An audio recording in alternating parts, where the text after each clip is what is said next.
Dunia itu harus tahu, Yung, kalau kita itu bukan bangsa yang lemah. Anak dan cucu kita akan mencatat itu.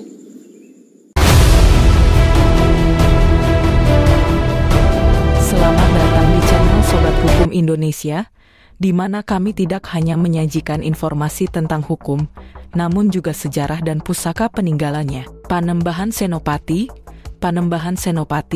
yang juga dikenal sebagai Sutawijaya atau Mas Ngabehi Loring Pasar, adalah pendiri dan raja pertama Kesultanan Mataram Islam.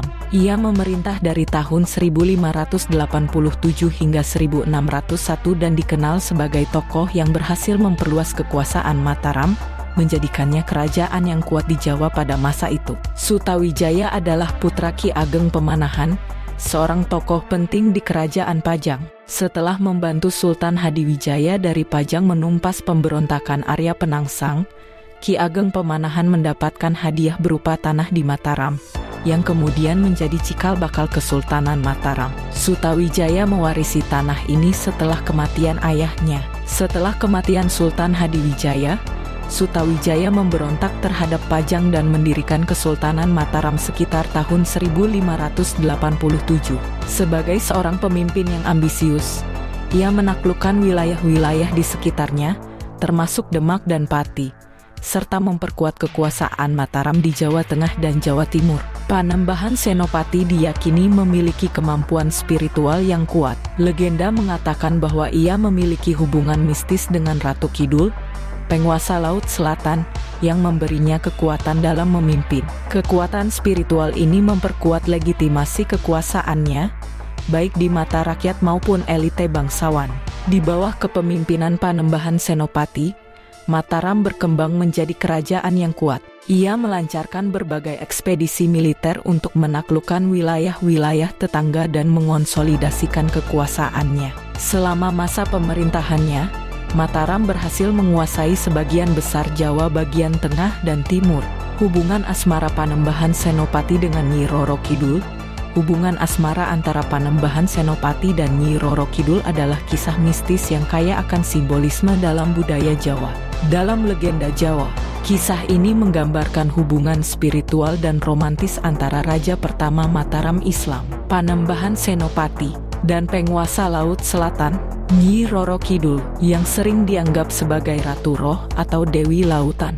Kisah ini berawal ketika Panembahan Senopati, setelah berhasil mendirikan Kesultanan Mataram, merasa perlu memperoleh kekuatan supranatural untuk memperkuat kekuasaannya. Ia melakukan meditasi dan semedi di pantai Parangkusumo, Yogyakarta, yang menghadap langsung ke Laut Selatan, wilayah kekuasaan Nyi Roro Kidul. Saat bertapa, Senopati memanggil kekuatan-kekuatan alam, dan kemudian Nyi Roro Kidul muncul di hadapannya. Terpesona oleh kekuatan spiritual Senopati, Nyi Roro Kidul menjalin hubungan asmara dengannya.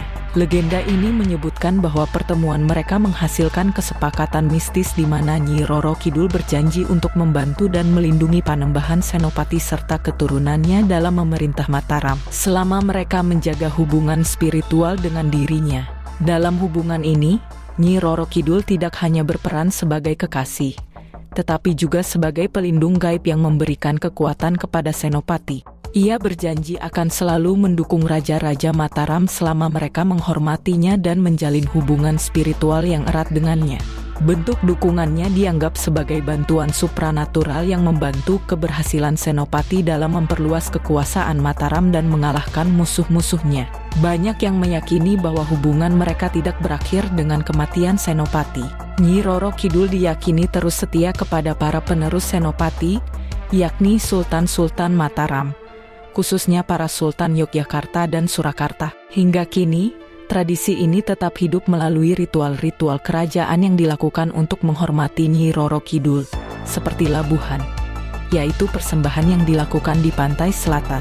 Kisah asmara antara Panembahan Senopati dan Nyi Roro Kidul memiliki makna yang mendalam dalam konteks kekuasaan Jawa. Pertama, hubungan ini menandai penyatuan antara kekuatan duniawi, dalam kurung, Kerajaan Mataram, dan kekuatan alam, dalam kurung Laut Selatan. Panembahan Senopati sebagai penguasa daratan mendapatkan legitimasi dan kekuatan tambahan melalui hubungan spiritualnya dengan penguasa lautan, Nyi Roro Kidul. Ini melambangkan keseimbangan antara manusia dan alam serta antara dunia nyata dan dunia gaib. Selain itu, dalam budaya Jawa, seorang raja dianggap memiliki hubungan yang erat dengan alam dan kekuatan gaib. Dukungan dari Nyi Roro Kidul tidak hanya dilihat sebagai bantuan mistis, tetapi juga sebagai tanda bahwa Panembahan Senopati adalah pemimpin yang memiliki kewibawaan dan kekuatan yang tak hanya berasal dari dunia fisik, tetapi juga dari kekuatan gaib. Kisah asmara ini memiliki dampak besar terhadap tradisi kerajaan Jawa, khususnya Kesultanan Yogyakarta dan Surakarta. Para sultan dianggap sebagai penerus hubungan spiritual ini, di mana mereka diharuskan menjaga hubungan baik dengan Nyi Roro Kidul untuk memastikan kelangsungan perlindungan dan kekuasaan gaib atas kerajaan mereka. Ritual-ritual penghormatan kepada Nyi Roro Kidul, seperti labuhan, dilakukan secara berkala oleh pihak keraton. Dalam ritual ini, berbagai persembahan seperti pakaian, kembang, dan sesaji lainnya dilarung ke laut sebagai simbol penghormatan kepada Nyi Roro Kidul dan sebagai bentuk pemeliharaan hubungan spiritual tersebut. Kisah asmara Panembahan Senopati dan Nyi Roro Kidul tidak hanya berperan dalam sejarah mistis Jawa, tetapi juga menjadi bagian dari mitologi yang mengakar kuat dalam budaya Jawa hingga saat ini. Hubungan antara kekuasaan kerajaan dan kekuatan mistis terus hidup dalam cerita rakyat, ritual, dan tradisi spiritual yang dijalankan oleh masyarakat Jawa secara keseluruhan. Hubungan asmara ini mencerminkan pandangan kosmologis masyarakat Jawa yang memandang bahwa kekuasaan raja tidak hanya bersumber dari kemampuan politik dan militer, tetapi juga dari hubungan dengan kekuatan alam dan gaib yang kuat. Kisah ini menambah dimensi spiritual yang memperkaya makna kekuasaan dan legitimasi dalam tradisi Jawa. Aku nggak peduli orang mau nulis apa tentang diriku.